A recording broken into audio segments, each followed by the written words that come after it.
Presentazione delle liste del Consiglio di amministrazione entro il 10 di aprile, assemblea il 5 di maggio, ovviamente già sotto forma di SPA. A valle di questa le autorizzazioni della Consob e della Borsa Italiana per l'operazione di aumento di capitale e di quotazione in borsa, che poi sono parallele.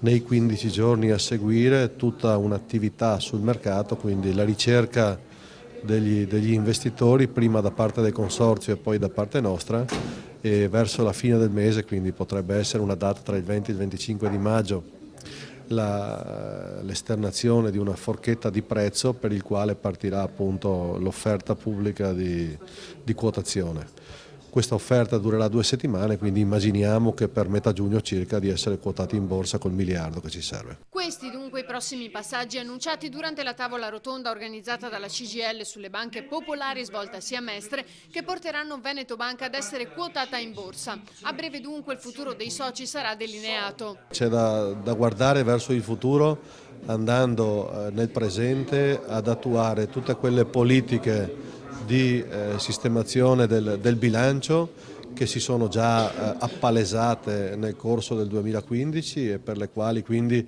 la banca continuerà ad attivarsi per crescere ovviamente le coperture sul mondo dei crediti e per gestire le criticità che non solo da esso sono derivate. E per quanto riguarda i soci? Quelli che avevano ragione li abbiamo già rimborsati, quelli che stiamo guardando, stiamo cercando di capire che tipologia di reclamo è, e ogni reclamo viene trattato con grandi aspetti paritetici. Poi c'è un grande tema della perdita del valore delle azioni, quella la affronteremo anche con un po' più di calma post quotazione.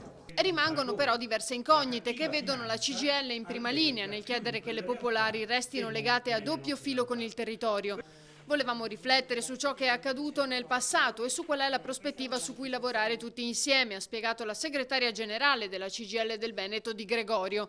Le nostre imprese continua si caratterizzano per una forte dipendenza dal credito bancario, quindi le ripercussioni su questi istituti di credito riguardano tutti. Ciò ci preoccupa. Serve mantenere il legame con il territorio, conclude, elemento di tutela del risparmio delle famiglie.